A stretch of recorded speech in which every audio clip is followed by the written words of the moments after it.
जय हिंद दोस्तों, स्वागत है आप सभी का आपके अपने परिवार द लॉजिकल साइंस में। मैं हूं आलोक सिंह आतिश और आज के इस वीडियो सेशन में हम लोग बात करने वाले हैं group D science practice set 17 के डिस्कशन की। जी हां दोस्तों, इससे पीछे के वीडियो सेशन में हम लोगों ने group D science practice set 16 का डिस्कशन देखा था। दोस्तों आज के इस सेशन में हम लोग 17 की बात करेंगे। और हाँ, आपकी जानकारी के लिए बताना चाहूँगा कि आज के इस सेशन का जो भी क्वेश्चन है उसका PDF आपको कहाँ मिलेगा, तो ये हमारे टेलीग्राम ग्रुप पे उपलब्ध है, जिसका लिंक मैंने नीचे डिस्क्रिप्शन में डाल दिया है, आप वहाँ से जा करके ले सकते हैं। बहरहाल आइए अपने सेशन की शुरुआत करते हैं और चलते हैं पहले क्वेश्चन की तरफ। आपका जो पहला क्वेश्चन है आज के इस सेशन का, क्वेश्चन नंबर 1, क्या पूछा जा रहा है आपसे पूछा जा रहा है कि उत्तरी गोलार्ध में स्थित एक तरल समतल प्लेट संग्राहक आमतौर पर डैश दिशा के सामने एक निश्चित स्थिति में झुका हुआ होता है। ध्यान दीजिएगा कि यहाँ पे जो उत्तरी गोलार्ध की बात की जा रही है वो किसका उत्तरी गोलार्ध है, तो सर पृथ्वी का उत्तरी गोलार्ध है। आपका ऑप्शन क्या दिया हुआ है, ऑप्शन में है सर पश्चिम, पूर्व, दक्षिण, उत्तर। क्या होगा इसका आंसर? आपसे क्वेश्चन करा जा रहा है कि जब पृथ्वी के उत्तरी गोलार्ध में किसी तरल समतल प्लेट संग्राहक को रखा जाएगा तो वो किस दिशा में झुक जाएगा। आप सभी कहेंगे कि सर जैसे ही उत्तरी गोलार्ध में रखेंगे वो दक्षिण दिशा में झुक जाएगा। काहे झुक जाएगा दक्षिण दिशा में? तो आप सभी कहते हैं कि सर पृथ्वी के अंदर भी क्या होता है, चुंबकीय गुण होता है।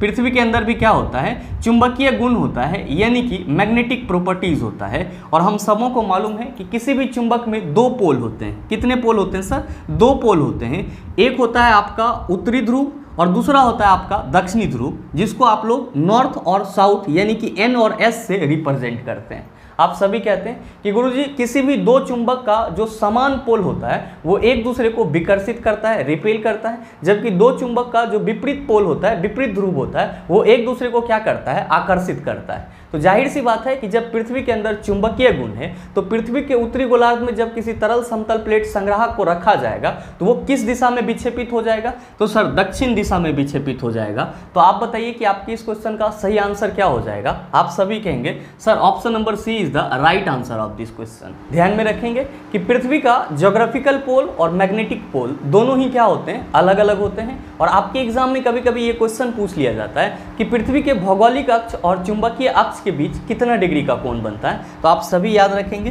कि पृथ्वी के भौगोलिक अक्ष और चुंबकीय अक्ष के बीच में 11.3 डिग्री का कोण बनता है। ना हो तो आप लिख भी सकते हैं कि पृथ्वी के भौगोलिक अक्ष और चुंबकीय अक्ष, भौगोलिक अक्ष और चुंबकीय अक्ष के बीच कितना डिग्री का कोण बनता है, तो सर 11.3 डिग्री का कोण बनता है। ये क्वेश्चन भी आपके लिए इम्पोर्टेंट है, आपके कई एग्जाम में ये चीज़ पूछा गया है। साथ ही क्या ध्यान में रखेंगे कि अगर पृथ्वी के उत्तरी गोलार्ध में किसी समतल प्लेट संग्राहक को रखा जाए तो चुंबकीय गुण होने के चलते ये क्या होगा, तो सर दक्षिणी ध्रुव की ओर यानी कि दक्षिणी गोलार्ध की ओर झुक जाएगा। उम्मीद करते हैं समझ पाए होंगे। चलते हैं अगले क्वेश्चन की तरफ। आपका जो अगला क्वेश्चन है, क्वेश्चन नंबर 2, क्या पूछा जा रहा है आपसे पूछा जा रहा है कि ओमिक उपकरणों का वर्तमान वोल्टेज ग्राफ इसके रूप में है। आपका ऑप्शन दिया हुआ है पैराबोलिक वक्र, दूसरा ऑप्शन है द्विरेखीय वक्र, तीसरा ऑप्शन है गैर रेखीय वक्र और चौथा ऑप्शन है रैखिक ग्राफ। क्या होगा इसका आंसर?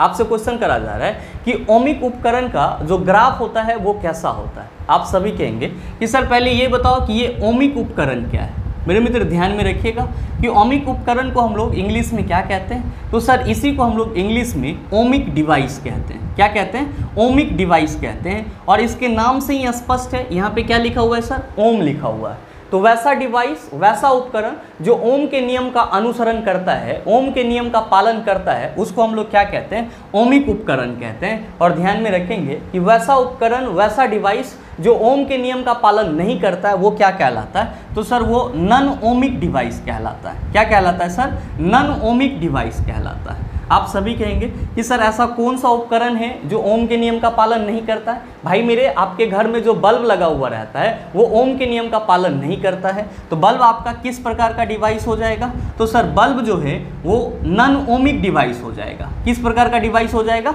नॉन ओमिक डिवाइस हो जाएगा। साथ ही जब किसी चालक तार से विद्युत धारा प्रवाहित होती है तो आप सभी क्या कहते हैं कि सर इससे जो प्रवाहित धारा होती है वो विभवांतर के समानुपाती होती है, जबकि ये किसके नियम के अंतर्गत आता है, तो सर ओम्स लॉ के अंतर्गत आता है। यानी कि आपका जो तार होता है वो क्या होता है, तो सर ओमिक उपकरण होता है, यानी कि ओमिक डिवाइस होते हैं।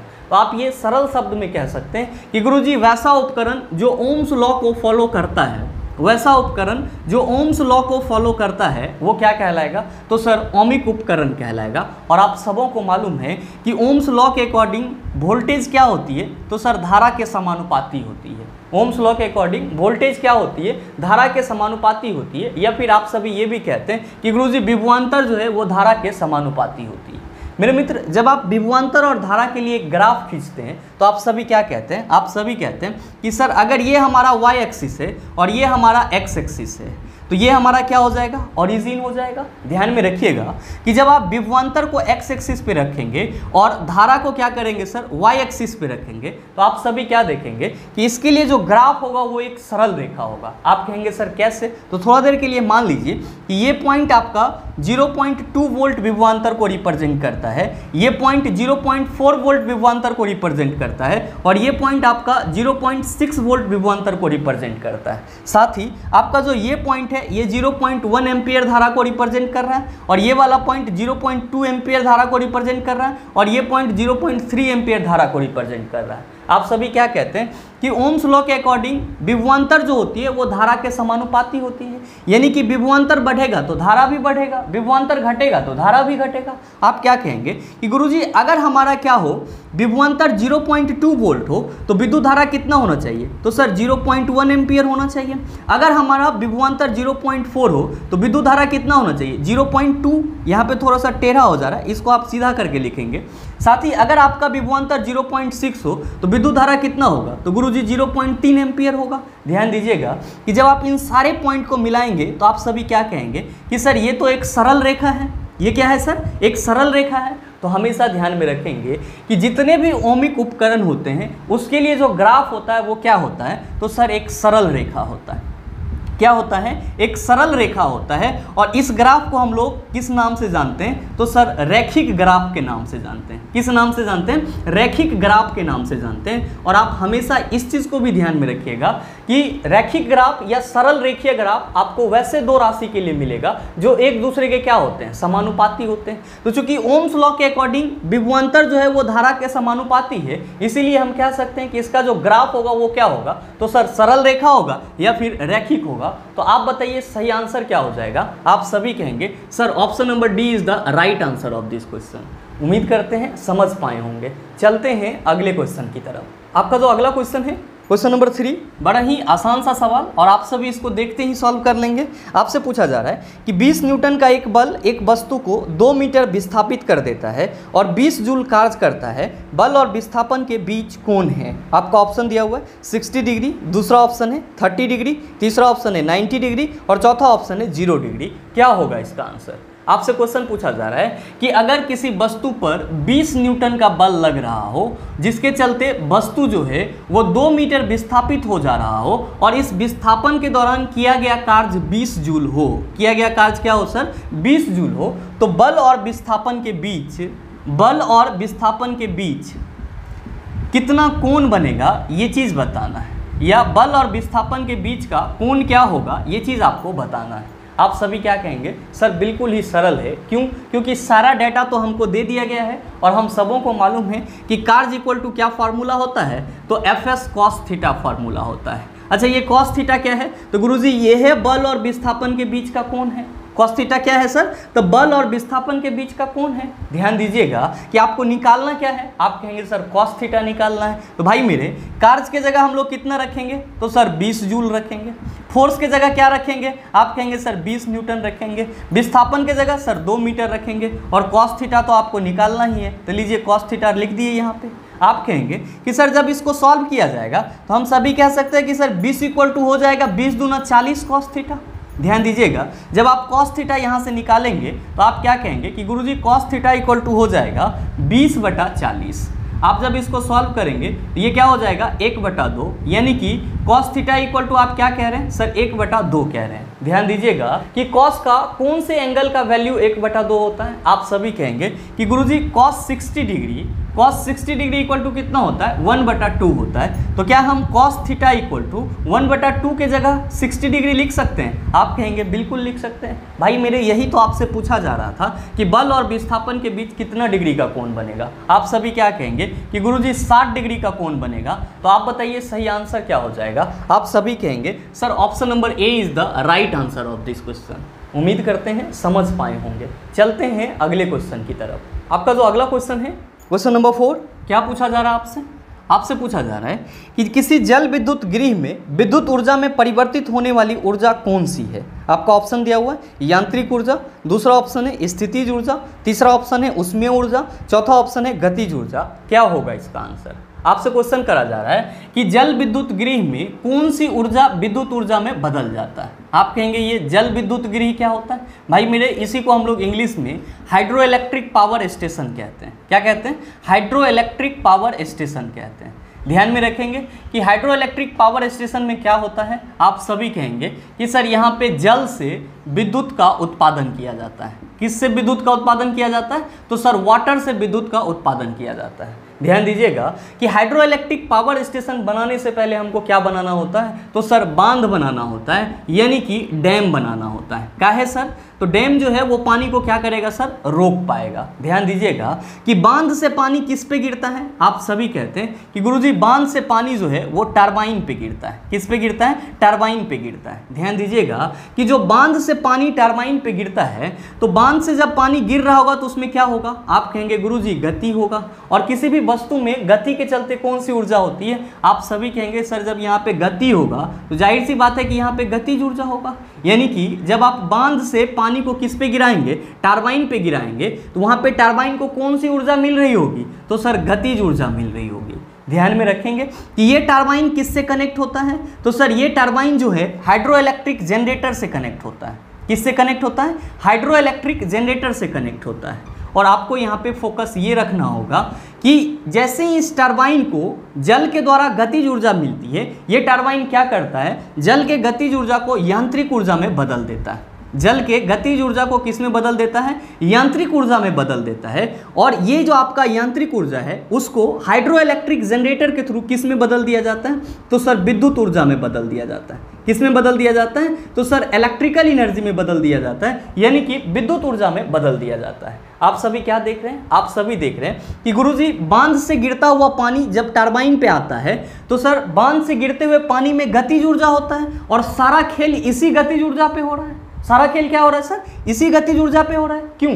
क्योंकि जब तक पानी टरबाइन पे नहीं गिरेगा और जब तक टरबाइन को गतिज ऊर्जा नहीं मिलेगी, टरबाइन आपका नहीं घूमेगा, तब तक यांत्रिक ऊर्जा नहीं प्रोड्यूस होगा। और जब यांत्रिक ऊर्जा प्रोड्यूस नहीं होगा तो आपका हाइड्रो इलेक्ट्रिक जनरेटर नहीं चल पाएगा। और जब हाइड्रो इलेक्ट्रिक जनरेटर नहीं चलेगा तो फिर आपको विद्युत नहीं मिलेगा। इसका मतलब ये हुआ कि यहाँ पे जितना भी खेल हो रहा है वे सब के सब किसके चलते हो रहा है? तो सर पानी के गतिज ऊर्जा के चलते हो रहा है। किसके चलते हो रहा है? पानी के गतिज ऊर्जा के चलते हो रहा है। इसका मतलब ये हुआ कि जल विद्युत गृह में जो जल से इलेक्ट्रिसिटी का उत्पादन होता है वो किसके चलते होता है? तो सर गतिज ऊर्जा के चलते होता है। किसके गतिज ऊर्जा के चलते? तो सर जल के गतिज ऊर्जा के चलते। तो आपसे जो क्वेश्चन पूछा जा रहा है उसका सही आंसर क्या होगा? आप सभी कहेंगे sir option number D is the right answer of this question. अब आप में से कुछ मित्रों के मन में चल रहा होगा कि गुरुजी हमारे ऑप्शन में भी यांत्रिक ऊर्जा दिया हुआ है और आपने यहाँ भी यांत्रिक ऊर्जा की बात करा है। भाई मेरे ध्यान देना, आप सभी कह रहे हो कि हाइड्रो इलेक्ट्रिक पावर स्टेशन में जो इलेक्ट्रिसिटी का उत्पादन होगा वो किसके चलते होगा? तो सर जल के चलते होगा, वाटर के चलते होगा। तो आप क्या कहेंगे? आप कहेंगे कि सर जब वाटर बांध से, डैम से टरबाइन पे गिरेगा तब जाकर के टरबाइन नचेगा, यानी कि टरबाइन घूमेगा। तो टरबाइन जब घूमेगा तब आपका यांत्रिक ऊर्जा बनेगा। लेकिन उससे पहले टरबाइन को घुमाने के लिए आपको क्या चाहिए? तो सर गतिज ऊर्जा चाहिए। ये गतिज ऊर्जा आपको कहाँ से मिल रही है? तो सर जल के द्वारा मिल रही है। ये गतिज ऊर्जा आपका क्या हो जाएगा? तो सर यहाँ पे बिजली उत्पादन करने के लिए प्राइमरी एनर्जी हो जाएगा। इसीलिए हम लोग यहाँ पे यांत्रिक ऊर्जा नहीं कहेंगे, हम लोग क्या कहेंगे? गतिज ऊर्जा कहेंगे। हाँ, अगर आपसे ये क्वेश्चन पूछा जाए कि जल से विद्युत उत्पादन के दौरान ऊर्जा का रूपांतरण कैसे होता है, तो आप सभी क्या कहेंगे? आप सभी कहेंगे कि गतिज ऊर्जा यांत्रिक ऊर्जा में बदलता है और यांत्रिक ऊर्जा फिर किस में बदल जाता है? विद्युत ऊर्जा में बदल जाता है। तो जब आपसे ये क्वेश्चन पूछा जाए कि हाइड्रो इलेक्ट्रिक से जब हम लोग इलेक्ट्रिसिटी का उत्पादन करते हैं तो उस दौरान ऊर्जा का रूपांतरण किस प्रकार होता है, तो आप कहेंगे गतिज ऊर्जा यांत्रिक ऊर्जा में बदलता है और यांत्रिक ऊर्जा विद्युत ऊर्जा में बदलता है। साथ ही ध्यान में रखेंगे कि ये जो आपका जल विद्युत गृह है या हाइड्रो इलेक्ट्रिक पावर स्टेशन है, इससे जो आपको विद्युत ऊर्जा मिल रही है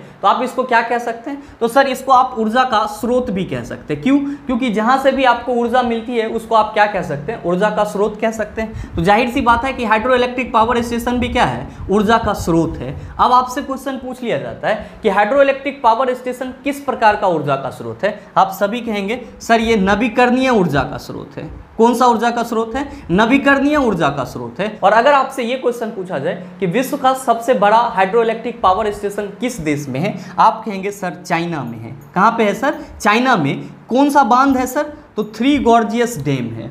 थ्री गॉर्जियस डैम को वर्ल्ड का सबसे largest hydro electric power station बोला जाता है। और ध्यान में रखिएगा कि ये जो थ्री गॉर्जियस डैम है ये किस नदी पे बना हुआ है चाइना में, तो सर ये यांगजी नदी पे बना हुआ है। कौन से नदी पे बना हुआ है, तो सर यांगजी रिवर पे है। आप इस चीज़ का भी ख्याल रखिएगा। उम्मीद करते हैं समझ पाए होंगे। चलते हैं अगले क्वेश्चन की तरफ। आपका जो अगला क्वेश्चन है, क्वेश्चन नंबर 5, क्या पूछा जा रहा है आपसे, आपसे पूछा जा रहा है कि जब बंदूक से गोली छोड़ी जाती है तो बंदूक विपरीत दिशा में धक्का लगाती है। यह न्यूटन के नियम का उदाहरण है। आपका ऑप्शन दिया हुआ है गति का प्रथम व द्वितीय नियम, दूसरा ऑप्शन है गति का तृतीय नियम, तीसरा ऑप्शन है गति का द्वितीय नियम और चौथा ऑप्शन है गति का प्रथम नियम। आपसे क्वेश्चन करा जा रहा है कि जब बंदूक से गोली फायर होती है या दागी जाती है तो बंदूक आपका पीछे की ओर आता है, ये न्यूटन के कौन से नियम का उदाहरण है। आप सभी कहेंगे कि सर ये न्यूटन के थर्ड लॉ का उदाहरण है। क्या है, तो न्यूटन का थर्ड लॉ कहता है कि प्रत्येक क्रिया के बराबर और विपरीत प्रतिक्रिया होती है। इसीलिए जब बंदूक से गोली दागी जाती है तो गोली जैसे ही आगे बढ़ती है बंदूक आपका क्या होता है, पीछे की ओर आता है। तो आप क्या कहेंगे कि सर हमारे इस क्वेश्चन का सही आंसर ऑप्शन नंबर बी हो जाएगा। ध्यान में रखेंगे कि जब आप बंदूक से गोली को फायर करते हैं, गोली आपका आगे जाता है, बंदूक आपका पीछे आता है, तो बंदूक के इसी वेग को क्या कहा जाता है, तो सर प्रतिघाती वेग कहा जाता है। क्या कहा जाता है, प्रतिघाती वेग कहा जाता है, जिसको हम लोग इंग्लिश में क्या कहते हैं, तो सर इसी को हम लोग इंग्लिश में रिकॉइल वेलोसिटी कहते हैं। और मेरे मित्र ध्यान में रखेंगे कि रिकॉइल वेलोसिटी को हम लोग कैपिटल V से रिप्रेजेंट करते हैं और इसके लिए फॉर्मूला क्या लिखते हैं, -mv/m लिखते हैं। ध्यान में रखिएगा ये जो आपका छोटा वाला m है इसको हम लोग गोली का द्रव्यमान बोलते हैं और ये जो आपका छोटा वाला v है इसको हम लोग गोली का वेग बोलते हैं और ये जो बड़ा वाला m है ये क्या है सर, बंदूक का द्रव्यमान है। साथ ही साथ आप सभी ध्यान में रखेंगे कि न्यूटन के फर्स्ट लॉ को क्या कहा जाता है, तो गुरुजी न्यूटन के फर्स्ट लॉ को जड़त्व का नियम कहा जाता है। क्या कहा जाता है, जड़त्व का नियम कहा जाता है। और साथ ही आप ये भी ध्यान में रखिएगा कि न्यूटन के फर्स्ट लॉ से आपको किसकी परिभाषा मिलती है, तो सर बल की परिभाषा मिलती है। साथ ही ध्यान में रखेंगे अगर आपसे ये क्वेश्चन पूछा जाए कि न्यूटन के सेकेंड लॉ से आपको क्या मिलता है, तो आप सभी कहेंगे सर बल के लिए व्यंजक मिलता है। क्या मिलता है, बल के लिए व्यंजक मिलता है, यानी कि इक्वेशन मिलता है। और आप सभी जो F=ma पढ़ते हैं वो कहाँ से आया है सर, तो न्यूटन के सेकेंड लॉ से आया है। और न्यूटन का थर्ड लॉ जो है वो संवेग संरक्षण सिद्धांत को प्रूफ करने में मदद करता है। उम्मीद करते हैं समझ पाए होंगे। चलते हैं अगले क्वेश्चन की तरफ। आपका जो अगला क्वेश्चन है, क्वेश्चन नंबर 6, बड़ा ही आसान सा सवाल ये भी आपसे पूछा जा रहा है कि प्रतिबल का प्रभाव निम्नलिखित में से किस पर निर्भर करता है। आपका ऑप्शन दिया हुआ है भार, दूसरा है आयतन, तीसरा ऑप्शन है द्रव्यमान, चौथा ऑप्शन है क्षेत्रफल। क्या होगा इसका आंसर, आपसे क्वेश्चन करा जा रहा है कि प्रतिबल का प्रभाव निम्नलिखित में से किस पर निर्भर करता है। आप सभी कहेंगे कि सर ये प्रतिबल क्या है। मेरे मित्र ध्यान में रखेंगे प्रतिबल को ही इंग्लिश में क्या कहा जाता है, तो सर स्ट्रेस कहा जाता है। और ध्यान में रखिएगा कि जब किसी पिंड पर प्रति एकांक क्षेत्रफल पर बल लगता है तो प्रति एकांक क्षेत्रफल पर लगने वाले बल को ही क्या कहा जाता है, तो सर प्रतिबल कहा जाता है। जब भी प्रतिबल की चर्चा की जाएगी आप सभी क्या कहेंगे कि किसी भी वस्तु पर या पिंड पर प्रति एकांक क्षेत्रफल पर लगने वाला जो बल होगा वो क्या कहलाएगा, प्रतिबल कहलाएगा। साथ ही ध्यान में रखेंगे कि प्रतिबल के लिए फॉर्मूला क्या होता है, तो आप कहते हैं सर प्रति एकांक क्षेत्रफल पर लगने वाला बल, यानी कि बल बटा क्षेत्रफल, बल बटा क्षेत्रफल क्या हो जाता है, तो सर प्रतिबल के लिए फॉर्मूला हो जाता है। ध्यान में रखेंगे कि बल का यूनिट क्या होता है, तो सर न्यूटन होता है। क्षेत्रफल का यूनिट क्या होता है, मीटर स्क्वायर होता है। तो प्रतिबल का ऐसा यूनिट क्या हो जाएगा, प्रतिबल का ऐसा यूनिट क्या हो जाएगा, आप सभी कहेंगे कि सर प्रतिबल का ऐसा यूनिट न्यूटन पर मीटर स्क्वायर हो जाएगा। आपसे क्वेश्चन क्या पूछा जा रहा है? क्वेश्चन पूछा जा रहा है कि प्रतिबल का प्रभाव निम्नलिखित में से किस पर निर्भर करता है। आप सभी क्या कहेंगे कि सर प्रतिबल इक्वल टू होता है बल बटा क्षेत्रफल। तो जाहिर सी बात है कि प्रतिबल का जो प्रभाव होगा वो बल और क्षेत्रफल दोनों पर डिपेंड करेगा। आप कहेंगे कि सर हमारे ऑप्शन में कहीं पे बल तो दिया नहीं गया है जबकि क्षेत्रफल दिया गया है, तो हम ये कह सकते हैं कि प्रतिबल का जो प्रभाव होगा वो किस पे डिपेंड करेगा? क्षेत्रफल पर डिपेंड करेगा। और इसीलिए हमारे इस क्वेश्चन का सही आंसर क्या होगा? आप कहेंगे सर ऑप्शन नंबर डी हो जाएगा। मेरे मित्र ध्यान में रखिएगा कि ये जो आप न्यूटन पर मीटर स्क्वायर देख रहे हैं इसी को हम लोग क्या कहते हैं? तो सर पास्कल कहते हैं। क्या कहते हैं? पास्कल कहते हैं। तो आप सभी ये भी कह सकते हैं कि गुरुजी प्रतिबल का जो यूनिट होता है वो पास्कल भी होता है और पास्कल को हम लोग शॉर्ट फॉर्म में पीए से रिप्रेजेंट करते हैं। ध्यान में रखेंगे कि प्रतिबल आपका दो प्रकार का होता है। कितने प्रकार का होता है? तो सर दो प्रकार का होता है। कौन कौन सा? तो एक होता है आपका अभिलंब प्रतिबल। एक कौन सा होता है आपका? अभिलंब प्रतिबल। और दूसरा होता है आपका अपरूपण प्रतिबल। दूसरा कौन सा होता है? अपरूपण प्रतिबल।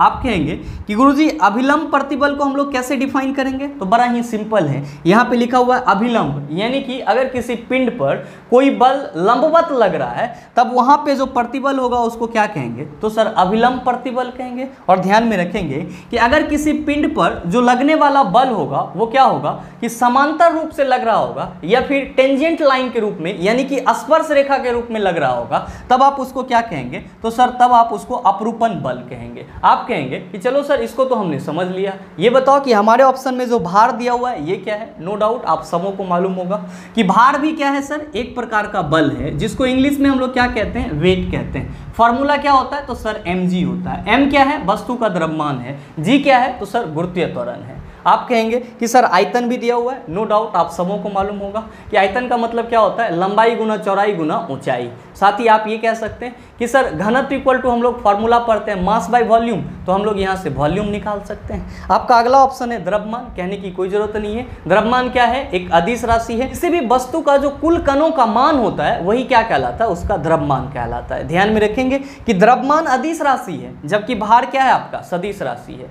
द्रव्यमान किसी भी चीज पर डिपेंड नहीं करता है जबकि भार किस पर डिपेंड करता है? गुरुत्वीय त्वरण पर डिपेंड करता है। तो ये भी कुछ छोटे छोटे पॉइंट हैं, इसका भी आप ख्याल रखिएगा। बहरहाल उम्मीद करते हैं समझ पाए होंगे। चलते हैं अगले क्वेश्चन की तरफ। आपका जो अगला क्वेश्चन है क्वेश्चन नंबर 7, बड़ा ही आसान सा सवाल। क्या पूछा जा रहा है कि घर्षण द्वारा किए गए कार्य का क्षय नहीं होता बल्कि वह डैश ऊर्जा के रूप में परिवर्तित हो जाता है। आपका ऑप्शन दिया हुआ है तापीय, दूसरा ऑप्शन है नाभिकीय, तीसरा ऑप्शन है रासायनिक, चौथा ऑप्शन है घर्षण। क्या होगा इसका आंसर? आप सभी कहेंगे कि सर जब किसी भी दो चीज़ को या अपने दोनों हाथ को रगड़ते हैं तो क्या उत्पन्न होना शुरू हो जाता है? गर्मी उत्पन्न होना शुरू हो जाता है।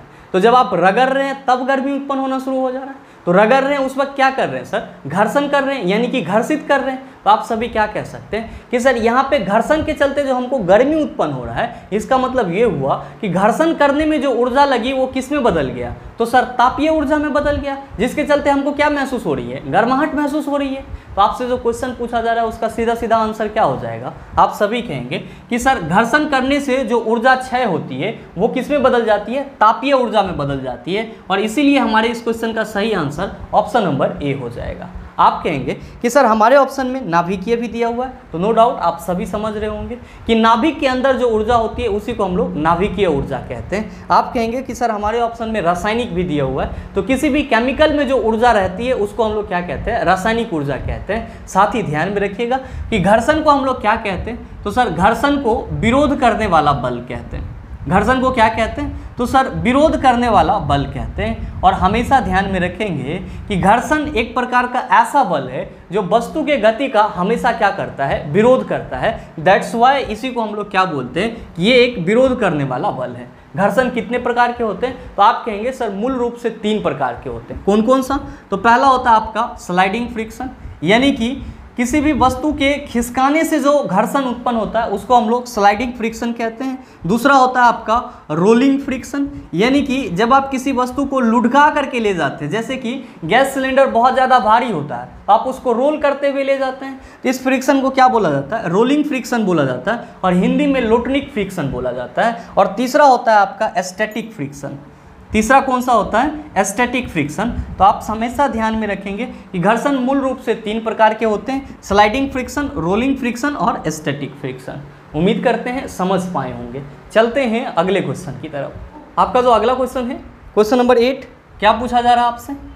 आपसे पूछा जा रहा है कि ऊनी कपड़े शरीर को जाड़े में गर्म रखते हैं क्योंकि ऊन ऊष्मा का कुचालक है। दूसरा ऑप्शन है ऊन ऊष्मा का सुचालक है। तीसरा ऑप्शन है ऊन शरीर के तापमान को बढ़ाता है। चौथा ऑप्शन है ऊन शरीर के तापमान को घटाता है। क्या होगा इसका आंसर?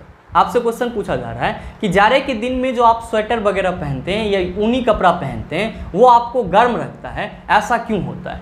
आप सभी क्या कहेंगे? आप सभी कहेंगे कि सर ऊन जो है वो ऊष्मा का कुचालक होता है। ऊन क्या होता है सर? ऊष्मा का कुचालक होता है, जिसके चलते हमारे बॉडी का जो टेम्परेचर होता है, हमारे बॉडी का जो टेम्परेचर होता है वो क्या होता है कि ऊनी कपड़ा के अंदर ही रह जाता है, जबकि बाहर का जो टेम्परेचर होता है वो हमारे शरीर के अंदर नहीं आ पाता है। इसी की वजह से हम लोग क्या कहते हैं कि ऊनी कपड़ा जाड़े के दिनों में हम लोग को क्या रखता है, गर्म रखता है। तो आपसे जो क्वेश्चन पूछा जा रहा है उसका सीधा सीधा आंसर क्या हो जाएगा? आप सभी कहेंगे कि sir option number A is the right answer of this question. ध्यान में रखेंगे कि जो आपका बॉडी का टेम्परेचर होता है, नॉर्मल बॉडी टेम्परेचर वो कितना होता है? तो सर 37 डिग्री सेल्सियस होता है। तो जाड़े के दिन में भी ये आपका टेम्परेचर होता है।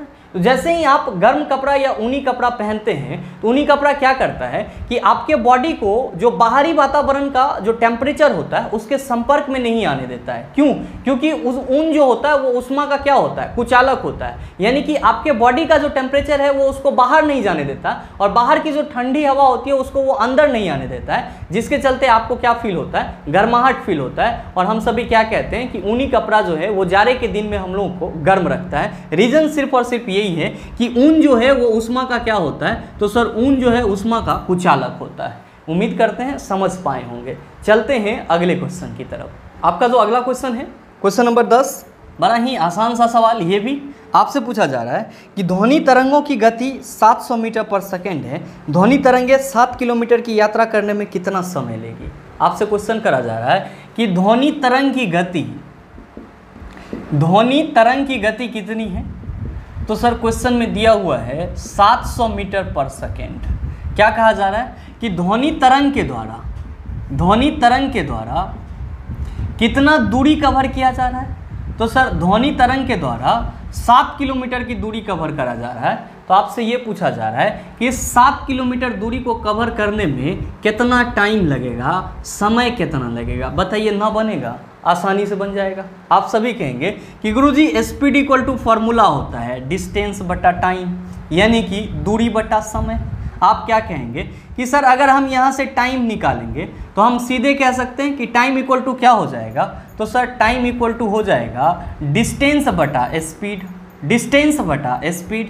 ध्यान दीजिएगा कि यहाँ पे ध्वनि तरंग के द्वारा जो तय की गई दूरी है वो किस में है सर? किलोमीटर में है। लेकिन ध्वनि तरंग की गति किस में दिया हुआ है? मीटर पर सेकेंड में। तो क्या करेंगे? तो सर पहले जो किलोमीटर दिया हुआ है उसको मीटर में चेंज कर लेंगे। आप कहेंगे सर ये 7000 मीटर हो जाएगा। कितना हो जाएगा? 7000 मीटर हो जाएगा। और आप कहेंगे कि सर डिस्टेंस के जगह जब हम 7000 मीटर रखेंगे और स्पीड के जगह जब हम लोग 700 मीटर पर सेकेंड रखेंगे और सॉल्व करेंगे तो ये हो जाएगा 7 9 70। और हम कह सकते हैं कि सर ध्वनि तरंग को 7 किलोमीटर की दूरी 700 मीटर पर सेकेंड के स्पीड से तय करने में 10 सेकेंड का समय लगेगा।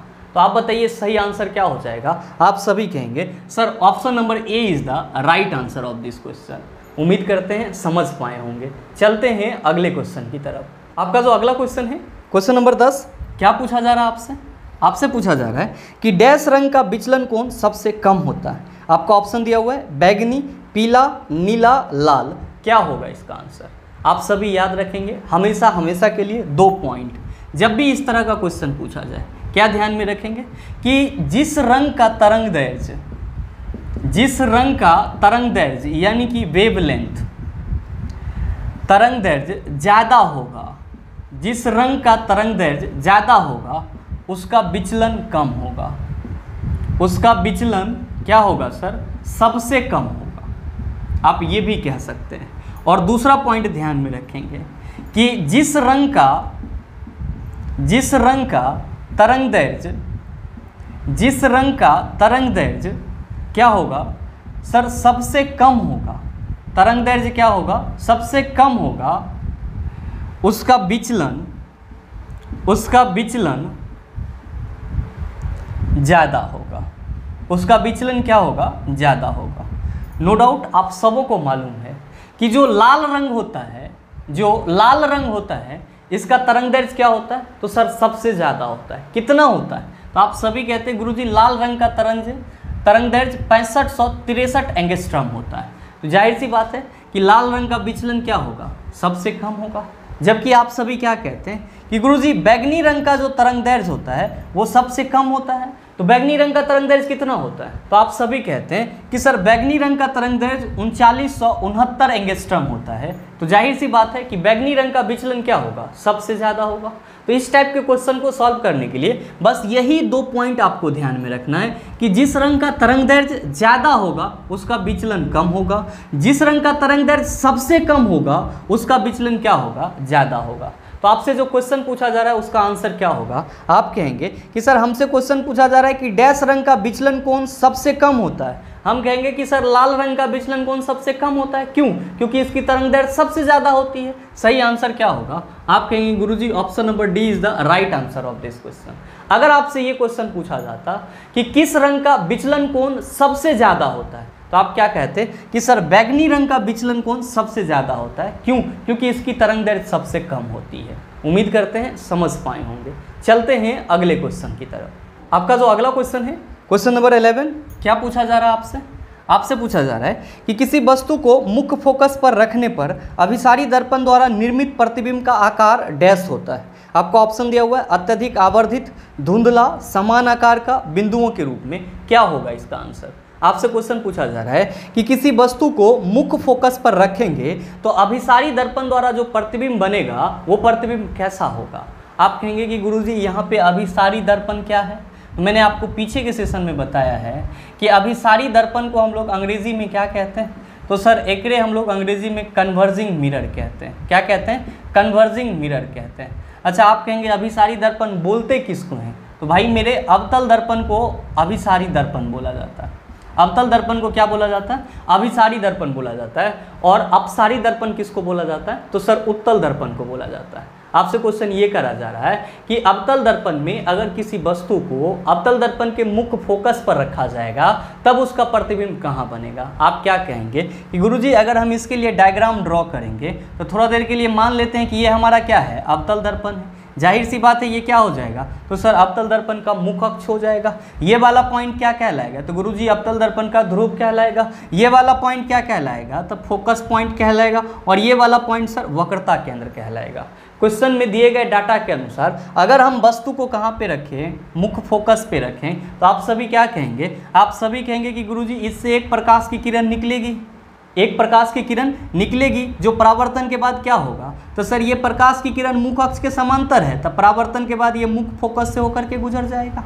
ध्यान दीजिएगा, आप सभी फिर से कहेंगे कि सर जब प्रतिबिंब बनाते हैं तो हम लोग 2 रे डायग्राम का यूज करते हैं। आप कहेंगे कि सर एक ऐसा भी तो किरण होगा जो सर इस वक्रता केंद्र के अनुदिश जा रहा होगा। तो लीजिए, अगर आप इस वक्रता केंद्र के अनुदिश चलेंगे इस तरह से, तो आप क्या कहेंगे कि सर जब भी कोई प्रकाश की किरण वक्रता केंद्र के अनुदिश होती है उसका जो परावर्तन होता है वो उसी डायरेक्शन में हो जाता है। अच्छा, आप ये बताइए कि इस सिचुएशन में आपका प्रतिबिंब कहाँ बनेगा। आप सभी क्या कहेंगे कि सर इस सिचुएशन में प्रतिबिंब हमारा अनंत पर बनेगा, यानी कि जब वस्तु फोकस पे होगा, लीजिए ए बी वस्तु है, तो वस्तु जब फोकस पे होगा तो प्रतिबिंब कहाँ पे बनेगा सर, अनंत पे बनेगा। और कितना बड़ा होगा, तो सर बहुत बड़ा प्रतिबिंब बनेगा, यानी कि अत्यधिक आवर्धित प्रतिबिंब बनेगा। क्या बनेगा सर, अत्यधिक आवर्धित प्रतिबिंब बनेगा। तो आपसे जो क्वेश्चन पूछा जा रहा है उसका सही आंसर क्या होगा, आप सभी कहेंगे sir option number A is the right answer of this question.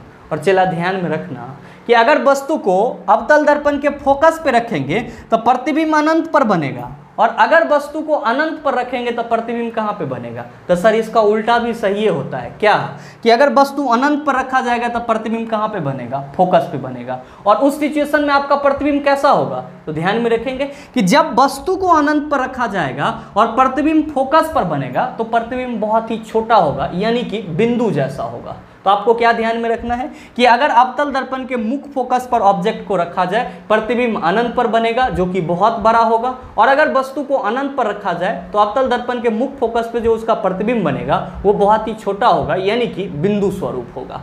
उम्मीद करते हैं आप समझ पाए होंगे। चलते हैं अगले क्वेश्चन की तरफ। आपका जो अगला क्वेश्चन है, क्वेश्चन नंबर 12, क्या पूछा जा रहा है आपसे? आपसे पूछा जा रहा है कि इनमें से कौन सा गर्मी के प्रवाह से संबंधित नहीं है। आपका ऑप्शन दिया हुआ है कंडक्टिव, दूसरा ऑप्शन है रेफ्रेक्टिव, तीसरा ऑप्शन है रेडिएटिव, चौथा ऑप्शन है कन्वेक्टिव। क्या होगा इसका आंसर? आपसे क्वेश्चन पूछा जा रहा है कि इन चारों में से कौन सा गर्मी के प्रवाह से संबंधित नहीं है। भाई मेरे आप सभी क्या कहेंगे कि गुरुजी यहाँ पे गर्मी की बात की जा रही है, तो घबराने का कोई ज़रूरत नहीं है। गर्मी माने उष्मा, तो आपसे ये पूछा जा रहा है कि चारों में से उष्मा के प्रवाह से कौन सा संबंधित नहीं है। आपको क्या ध्यान में रखना है कि उष्मा का जब भी प्रवाह होगा, उष्मा का जब भी प्रवाह होगा 3 तरीके से हो सकता है। कितने तरीके से? 3 तरीके से। कौन कौन सा चला? तो पहला होगा चालन, जेकरा अंग्रेजी में क्या कहेंगे? कंडक्शन। और ये किस में होगा? तो सर जो ठोस पदार्थ होगा उसमें चालन होगा। दूसरा क्या होगा? संवहन, और इसको हम लोग अंग्रेजी में क्या कहेंगे? कन्वेक्शन। और कन्वेक्शन किस में होगा? तो सर जो द्रव और गैस वाला पदार्थ होगा उसमें जो उष्मा का प्रवाह होगा वो कन्वेक्शन मेथड से होगा। और तीसरा क्या होता है? तो गुरुजी तीसरा होता है विकिरण। तीसरा क्या होता है? विकिरण, जेकरा अंग्रेजी में क्या कहते हैं चला? रेडिएशन। और ध्यान में रखेंगे कि रेडिएशन के लिए कोई माध्यम की ज़रूरत नहीं होती है। रेडिएशन के लिए कोई माध्यम की ज़रूरत नहीं होती है। आपसे क्वेश्चन क्या पूछा जा रहा है? क्वेश्चन पूछा जा रहा है कि इनमें से कौन सा गर्मी के प्रवाह से संबंधित नहीं है। आपका पहला ऑप्शन दिया हुआ है कंडक्टिव। आप कहेंगे सर कंडक्शन को कंडक्टिव भी बोल सकते हैं, यानी कि ये गर्मी के प्रवाह से संबंधित है।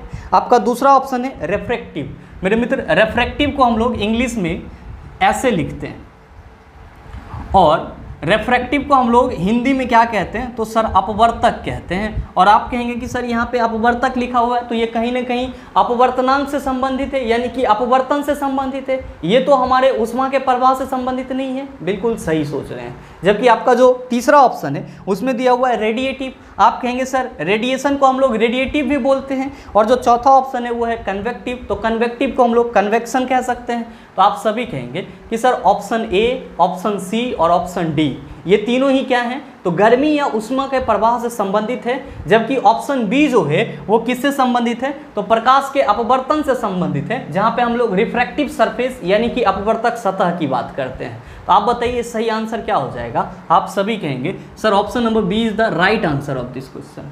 उम्मीद करते हैं समझ पाए होंगे। चलते हैं अगले क्वेश्चन की तरफ। आपका जो अगला क्वेश्चन है, क्वेश्चन नंबर 13, क्या पूछा जा रहा है आपसे? आपसे पूछा जा रहा है कि एक परमाणु द्रव्यमान की इकाई AMU किसके बराबर होती है। आपका ऑप्शन दिया हुआ है 1.6 × 10⁻⁻27 kg, दूसरा ऑप्शन है 16 × 10⁻⁻27 kg, तीसरा ऑप्शन है 1.6 × 10⁻27 kg, और चौथा ऑप्शन है 0.16 × 10⁻27 kg। क्या होगा इसका आंसर? याद कीजिए, मैंने आपको पीछे के सेशन में बताया है कि जब भी आपसे ये क्वेश्चन पूछा जाए कि 1 AMU कितना के बराबर होता है, आप हंस के कहेंगे 1.6 × 10⁻⁻27 kg के बराबर होता है। ये AMU क्या है? तो सर एक फुल फॉर्म होता है एटॉमिक मास यूनिट। क्या फुल फॉर्म होता है? Atomic mass unit. ध्यान में रखिएगा, एटॉमिक मास यूनिट को हम लोग क्या कहते हैं? तो सर इसको हम लोग यूनिफाइड एटॉमिक मास भी कहते हैं, या यूनिफाइड एटॉमिक मास यूनिट भी कहते हैं। क्या कहते हैं? यूनिफाइड एटॉमिक मास यूनिट भी कहते हैं। तो दोनों में से आपको जो आसान लगे उसको आप याद रख सकते हैं। तो आपसे जो क्वेश्चन पूछा जा रहा है कि एक परमाणु द्रव्यमान की इकाई किसके बराबर है, आप कहते हैं 1.6 × 10⁻⁻27 kg के बराबर है। तो सही आंसर क्या होगा? तो सर ऑप्शन नंबर ए हो जाएगा। ध्यान में रखिएगा, अगर आपसे ये क्वेश्चन पूछ लिया जाए कि इलेक्ट्रॉन का द्रव्यमान कितना होता है, इलेक्ट्रॉन का द्रव्यमान कितना होता है, क्या है? तो आवेश तो सबको याद रहता है 1.6 × 10⁻⁻19 कूलम, लेकिन द्रव्यमान आप सभी मिस करते रहते हैं। तो मिस नहीं करना है, ध्यान में रखना है कि इलेक्ट्रॉन पे जो द्रव्यमान होता है वो होता है 9.10 × 10⁻31 kg। कितना होता है? 9.10 × 10⁻31 kg। साथ ही ध्यान में रखेंगे, अगर आपसे ये क्वेश्चन पूछा जाए कि प्रोटॉन का द्रव्यमान कितना होता है, प्रोटॉन का द्रव्यमान कितना होता है, तो चला ध्यान में रखना है 1.67 × 10⁻⁻27 kg। और अगर आपसे ये पूछा जाए कि न्यूट्रॉन का द्रव्यमान कितना होता है, न्यूट्रॉन का द्रव्यमान कितना होता है? तो क्या कहेंगे सर, जितना प्रोटॉन का होता है उतना ही न्यूट्रॉन का भी माना जाता है। तो 1.67 इंटू 10⁻⁻27 kg ही किसका द्रव्यमान हो जाएगा? तो सर न्यूट्रॉन का भी द्रव्यमान हो जाएगा। ध्यान में रखिएगा कि यहाँ पे जो मैंने आपको मास बताया है ये किस में है? तो सर केजी में है। अब अगर आपसे ये पूछा जाए कि इलेक्ट्रॉन का द्रव्यमान ग्राम में कितना होता है, तो सर यहाँ पे केजी दिया हुआ है, इसको आपको क्या करना है? ग्राम में बदल लेना है। अच्छा, केजी को ग्राम में बदलने के लिए आप क्या करेंगे? तो आप सभी कहेंगे कि सर 1000 से गुना करेंगे। तो देखिए 9.10 इंटू 10⁻31 केजी है, केजी को ग्राम में बदलना है तो क्या करेंगे सर? 1000 से गुना करेंगे। ध्यान दीजिएगा कि यहाँ पे हम 9.10 इंटू 10⁻31 इंटू ये जो 1000 है इसको हम लोग 10⁻3 कर सकते हैं। आप कहेंगे सर बिल्कुल कर सकते हैं। आप सभी कहेंगे कि सर तब तो ये हो जाएगा 9.10 इंटू 10⁻, ये दोनों का बेस क्या है? समान है, तो पावर इसका क्या होगा सर? जुट जाएगा। तो पावर जुटेगा तो -31 अब +3 हो जाएगा। तो क्या कहेंगे आप सभी कि प्लस माइनस माइनस हो जाएगा। सर ये हो जाएगा 9.10 इंटू 10⁻28 ग्राम। कितना हो जाएगा सर? 9.10 इंटू 10⁻28 ग्राम। किसमें? इलेक्ट्रॉन का द्रव्यमान ग्राम में हो जाएगा। इसी तरह आप इसको भी चेंज कर सकते हैं। जब 1000 से गुना करेंगे तो आप कहेंगे 1.67 इंटू 10⁻27 है, 10³ यहाँ भी आएगा, प्लस माइनस माइनस होगा। सर 3 घटा देंगे तो 24 हो जाएगा, यानी कि ग्राम में ये कितना हो जाएगा? 1.67 इंटू 10⁻24 ग्राम हो जाएगा। तो जब भी आपको ग्राम में पूछे तो कुछ नहीं करना है सर, 1000 से गुना कर लेना है, ग्राम में चेंज हो जाएगा। उम्मीद करते हैं समझ पाए होंगे। चलते हैं अगले क्वेश्चन की तरफ। आपका जो अगला क्वेश्चन है क्वेश्चन नंबर 14, बड़ा ही आसान सा सवाल। ये भी आपसे पूछा जा रहा है कि 1 बिलियन में पानी की 320 ग्राम मात्रा में समान नमक की मात्रा 41 ग्राम है। बिलियन के द्रव्यमान प्रतिशत के द्वारा द्रव्यमान के संदर्भ में इसकी सांद्रता की गणना कीजिए। आपका ऑप्शन दिया हुआ है 12.36%, दूसरा ऑप्शन है 11.35 ग्राम, तीसरा ऑप्शन है 10.36% और चौथा ऑप्शन है 11.36%। क्या होगा इसका आंसर? आपसे क्वेश्चन पूछा जा रहा है कि कोई सॉल्यूशन है जिसमें पानी कितना है? पानी है 320 ग्राम। कितना है सर? 320 ग्राम। फिर इसमें नमक कितना है? तो सर नमक है 41 ग्राम। तो आपसे ये पूछा जा रहा है कि द्रव्यमान यानी कि मास परसेंटेज के संदर्भ में, मास परसेंटेज के संदर्भ में सांद्रता क्या होगा, यानी कि कंसंट्रेशन क्या होगा। अब आप सभी सोच रहे होंगे कि सर ये कैसे बनेगा? आसानी से बन जाएगा। जब भी आपको इस टाइप का क्वेश्चन मिले, जहां भी मिले, और आपसे ये पूछा जाए कि मास परसेंटेज क्या होगा या द्रव्यमान प्रतिशत में सांद्रता क्या होगा, तो बस एक फार्मूला याद रखना है। क्या फार्मूला है सर? तो वो फार्मूला है आपका क्या? Mass of solute. Mass of solute, ध्यान दीजिएगा, एक हम लोग हिंदी में क्या कहते हैं? तो कहते हैं सर विलय का द्रव्यमान, विलय का द्रव्यमान। अब बटा हम लोग क्या कहते हैं sir? Mass of solution. Mass of solution यानी कि बिलियन का द्रव्यमान, बिलियन का द्रव्यमान गुना 100। यही क्या हो जाता है सर? किसी भी बिलियन में द्रव्यमान प्रतिशत के रूप में जो सांद्रता निकालते हैं उसके लिए फॉर्मूला हो जाता है। आप चाहें तो इंग्लिश में याद रख सकते हैं, चाहें तो हिंदी में याद रख सकते हैं। क्या कहेंगे? मास ऑफ सॉल्यूट बटा मास ऑफ सॉल्यूशन गुना 100, या फिर विलय का द्रव्यमान बटा बिलियन का द्रव्यमान गुना 100। आप कहेंगे कि सर विलय कौन होगा? तो आप सभी हमेशा ध्यान में रखेंगे कि किसी भी बिलियन में जो चीज़ कम अमाउंट में होगा वो क्या कहलाएगा? विलय कहलाएगा, और जो चीज़ ज़्यादा अमाउंट में होगा वो क्या कहलाएगा? विलायक कहलाएगा। ध्यान दीजिएगा, यहाँ पे नमक आपका क्या है? तो सर 41 ग्राम है, तो ये क्या हो गया? तो गुरुजी ये विलय हो गया।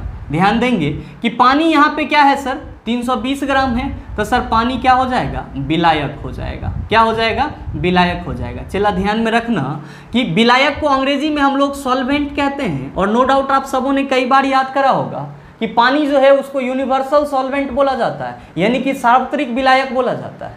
तो पानी आपका क्या है? सॉल्वेंट है। नमक क्या है? आप कहेंगे सर विलय को इंग्लिश में हम लोग सॉल्यूट बोलते हैं, तो नमक आपका सॉल्यूट हो गया।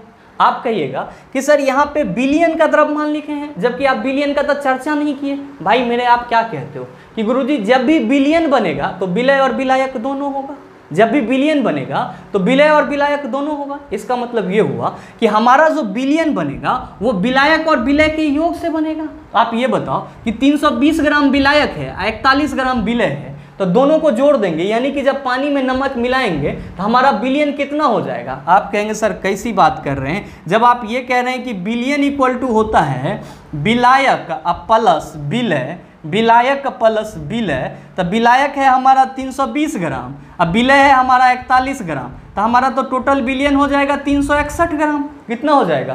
361 ग्राम। अब बताइए ना बनेगा? आसानी से बन जाएगा। आप क्या कहेंगे कि गुरुजी कुल बिलियन हो गया 361 ग्राम, अब विलय है हमारा 41 ग्राम, तो अब हम ये फार्मूला पर बैठा देंगे, आंसर आ जाएगा। क्या?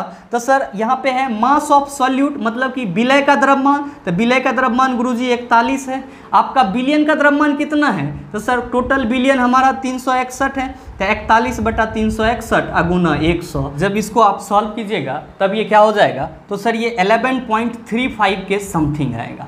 तो आपके ऑप्शन में तो 11.35 नहीं दिया हुआ है, तो आप सभी यहाँ पे इसको सर 11.36% मान लेंगे। कितना मान लेंगे सर? 11.36%। और इस हिसाब से आपके इस क्वेश्चन का सही आंसर क्या हो जाएगा? आप सभी कहेंगे sir option number D is the right answer of this question.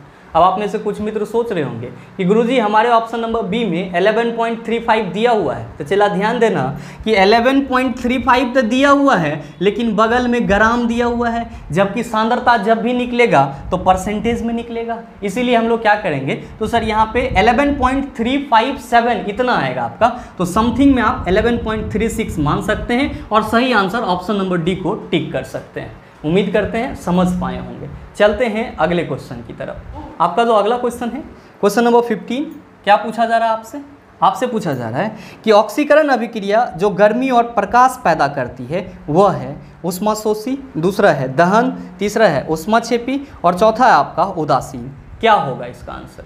आपसे क्वेश्चन करा जा रहा है कि ऐसी कौन सी ऑक्सीकरण अभिक्रिया है जिसमें आपका क्या होता है? तो सर ऊष्मा और प्रकाश उत्पन्न होता है, ऊष्मा और प्रकाश उत्पन्न होता है। मेरे मित्र आप सभी दहन के बारे में क्या कहते हो कि सर कोई भी चीज़ तभी जलेगा जब क्या होगा? तो सर ऑक्सीजन की उपस्थिति होगा। कोई भी चीज़ तभी जलेगा जब क्या होगा? ऑक्सीजन की उपस्थिति होगा। क्यों? क्योंकि बिना ऑक्सीजन के कोई भी चीज़ का जलना संभव नहीं है।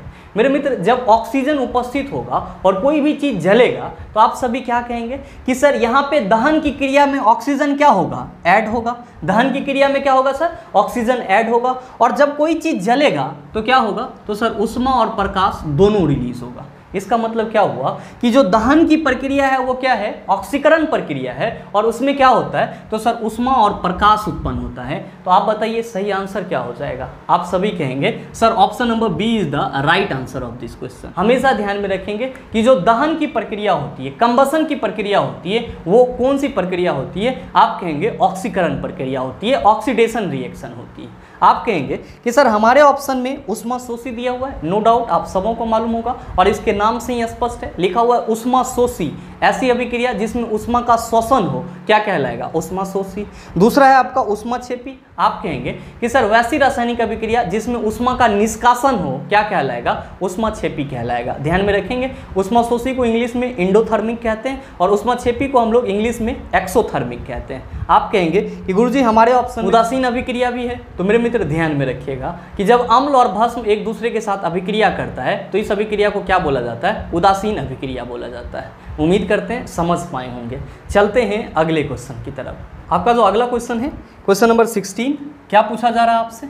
आपसे पूछा जा रहा है कि 3 बिलियनों एक्स वाई जेड के पीएच मान क्रमशः 2, 11 और 7 हैं, उन्हें हाइड्रोजन आयन सांद्रता के अवरोही क्रम में व्यवस्थित कीजिए।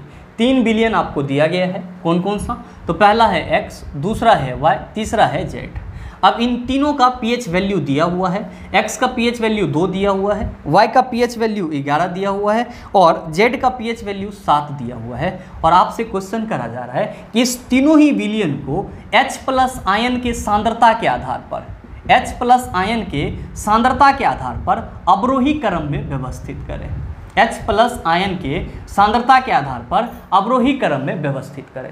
आप सभी क्या कहेंगे? आप सभी कहेंगे कि सर H प्लस आयन तो अम्लीय पदार्थ में होगा। H प्लस आयन क्या होगा सर? अम्लीय पदार्थ में होगा।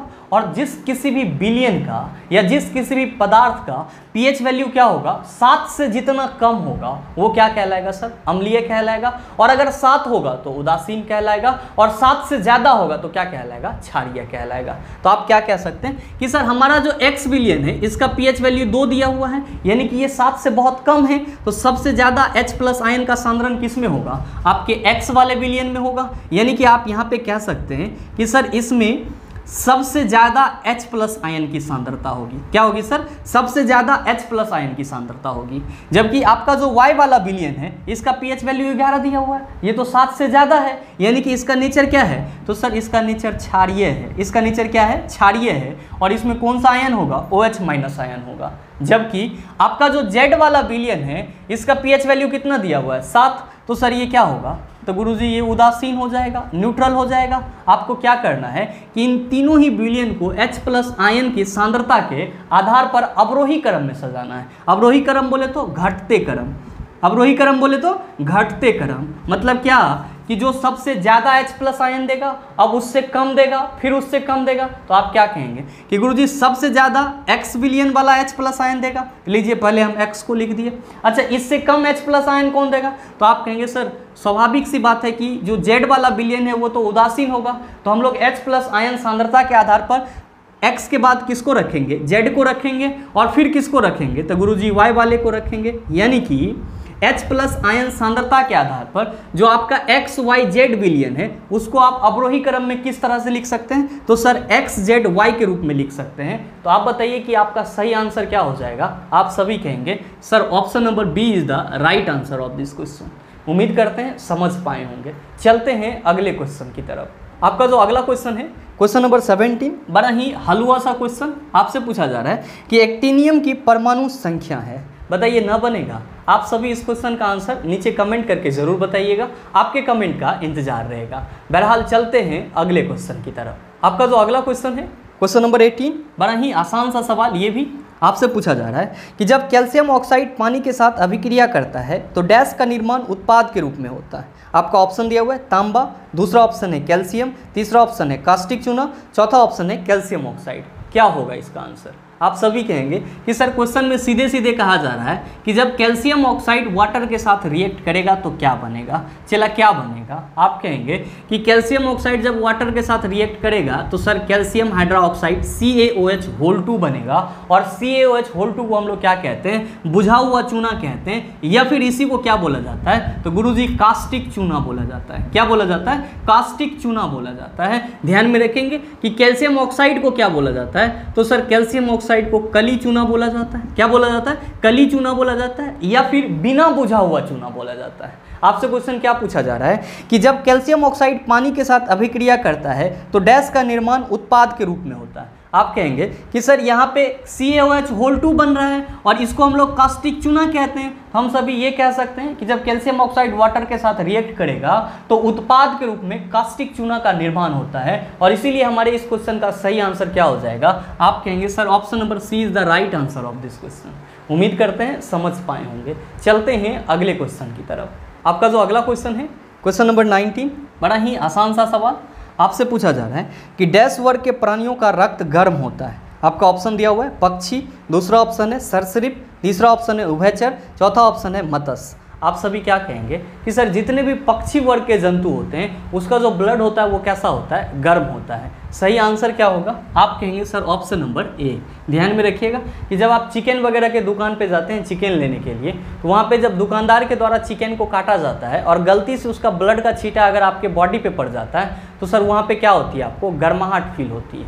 इसका मतलब ये हुआ कि जितने भी पक्षी वर्ग के जीव जंतु होते हैं उन सभी का जो ब्लड होता है वो क्या होता है? गर्म होता है। साथ ही ध्यान में रखिएगा कि आपके ऑप्शन में जो सरीसृप दिया हुआ है जिसको हम लोग इंग्लिश में क्या कहते हैं? रेप्टाइल्स कहते हैं, और जो उभयचर है और जो आपका मत्स्य है यानी कि जो फिशेज हैं, इन सभी का जो ब्लड होता है वो क्या होता है? तो सर ठंडा होता है। और इन सभी को हम लोग क्या कहते हैं? कोल्ड ब्लडेड एनिमल कहते हैं। क्या कहते हैं सर? कोल्ड ब्लडेड एनिमल कहते हैं, ध्यान में रखेंगे। सरीसृप उसको बोलते हैं जो आपका रेंगने वाला जीव जंतु होता है। उभयचर जो जल और थल दोनों में रहता है। और पीसेज का एग्जाम्पल तो आप मछली को समझ ही पा रहे होंगे, उम्मीद करते हैं समझ पाए होंगे। चलते हैं अगले क्वेश्चन की तरफ। आपका जो अगला क्वेश्चन है क्वेश्चन नंबर 20, बड़ा ही आसान सा सवाल आपसे पूछा जा रहा है कि गतिशील जीवाणु कोशिका को कहा जाता है। आपका ऑप्शन दिया हुआ है युग्मक, दूसरा ऑप्शन है नर युग्मक, तीसरा ऑप्शन है मादा युग्मक और चौथा ऑप्शन है आइसोगैमेट। क्या होगा इसका आंसर? हमेशा ध्यान में रखिएगा, जब भी गतिशील जीवाणु कोशिका की बात की जाए, जब भी गतिशील जीवाणु कोशिका की बात की जाए तो जो एस्पर्म होता है, जो एस्पर्म होता है वो क्या कहलाता है सर? गतिशील जीवाणु कोशिका कहलाता है। और ध्यान में रखेंगे कि एस्पर्म को ही क्या बोला जाता है? तो सर एस्पर्म को ही नर युग्मक बोला जाता है। क्या बोला जाता है? नर युग्मक बोला जाता है। तो आपसे जो क्वेश्चन पूछा जा रहा है उसका सही आंसर क्या होगा? आप सभी कहेंगे sir option number B is the right answer of this question. मेरे मित्र ध्यान में रखेंगे कि एस्पर्म जो होते हैं उसके दो पार्ट होते हैं। एस्पर्म के कितने पार्ट होते हैं? तो सर दो पार्ट होते हैं। ये वाला जो पार्ट है इसको क्या बोला जाता है? तो गुरुजी इसको हेड बोला जाता है। और ये वाला जो पार्ट है इसको क्या बोला जाता है? तो इसको टेल बोला जाता है। तो आप ये भी ध्यान में रखिएगा कि एस्पर्म के दो मेन पार्ट होते हैं। पहला होता है आपका हेड और दूसरा आपका पीछे वाला पार्ट क्या कहलाता है? टेल कहलाता है। उम्मीद करते हैं समझ पाए होंगे। चलते हैं अगले क्वेश्चन की तरफ। आपका जो अगला क्वेश्चन है क्वेश्चन नंबर 21, क्या पूछा जा रहा है आपसे? आपसे पूछा जा रहा है कि मानव शरीर में प्रोस्टेट एक डैश है। आप सभी कहेंगे सर एक ग्रंथि है। तो सीधे आंसर क्या हो जाएगा सर? ऑप्शन नंबर बी हो जाएगा। ध्यान में रखिएगा, आपके ऑप्शन में संयोजी उत्तक भी दिया हुआ है, नो डाउट आप सभी समझ पा रहे होंगे। इसी को इंग्लिश में हम लोग कनेक्टिव टिश्यू कहते हैं। और कनेक्टिव टिश्यू कितने प्रकार के होते हैं गुरुजी? 3 प्रकार के होते हैं। पहला होता है प्रॉपर कनेक्टिव टिश्यू, दूसरा होता है आपका स्केलेटल कनेक्टिव टिश्यू और तीसरा होता है आपका फ्लूइड कनेक्टिव टिश्यू। आप कहेंगे सर हमारे ऑप्शन में मांसपेशी भी दिया हुआ है। तो भाई मेरे मांसपेशी क्या है? ये एक प्रकार का उत्तक है जिसको हम लोग क्या कहते हैं? मस्कुलर टिश्यू कहते हैं। उम्मीद करते हैं समझ पाए होंगे। चलते हैं अगले क्वेश्चन की तरफ। आपका जो अगला क्वेश्चन है क्वेश्चन नंबर 22, बड़ा ही आसान सा सवाल आपसे पूछा जा रहा है कि रक्त में यूरिक अम्ल की अधिकता डैश का लक्षण है। अगर आपके ब्लड में यूरिक एसिड की मात्रा बढ़ जाए तो आपको जोड़ों में दर्द करना शुरू कर देगा, ज्वाइंट पेन होना शुरू हो जाएगा। और इसी ज्वाइंट पेन को हम लोग क्या कहते हैं? तो सर गठिया कहते हैं। क्या कहते हैं? गठिया कहते हैं। तो आप बताइए सही आंसर क्या होगा? आप सभी कहेंगे sir option number B is the right answer of this question.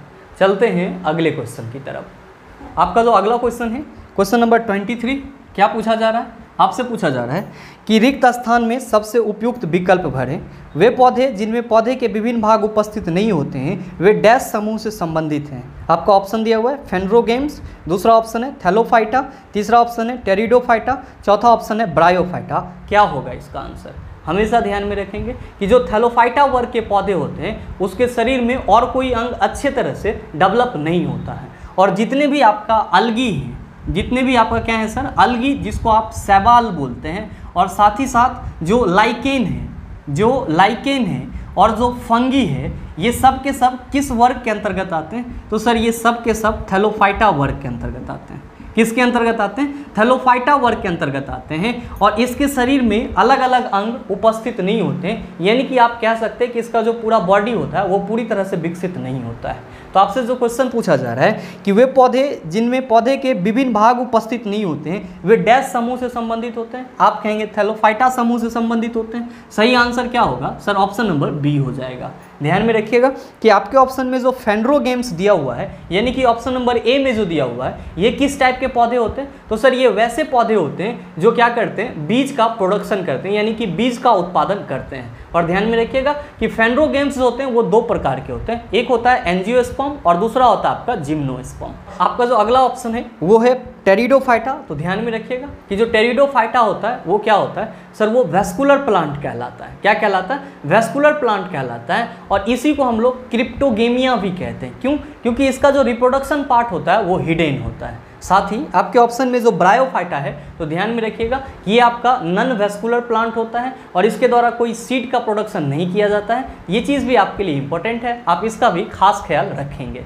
बहरहाल चलते हैं अगले क्वेश्चन की तरफ। आपका जो अगला क्वेश्चन है क्वेश्चन नंबर 24, क्या पूछा जा रहा है आपसे? आपसे पूछा जा रहा है कि गार्ड कोशिकाओं में डैश प्रवाहित होने पर वे फूल जाते हैं जिससे स्टोमाटा का छिद्र खुल जाता है। आपका ऑप्शन दिया हुआ है रसायन, दूसरा ऑप्शन है एंजाइम, तीसरा ऑप्शन है पानी, चौथा ऑप्शन है हार्मोन। क्या होगा इसका आंसर?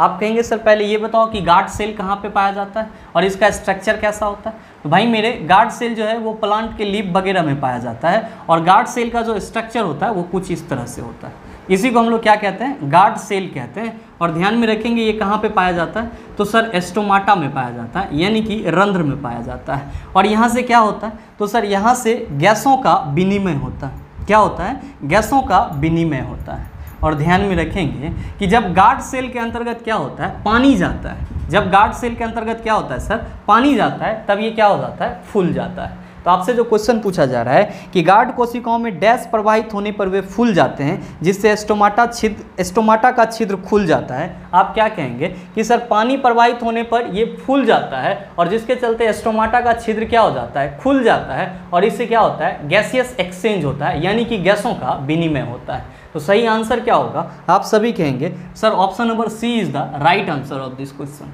उम्मीद करते हैं समझ पाए होंगे। चलते हैं अगले क्वेश्चन की तरफ।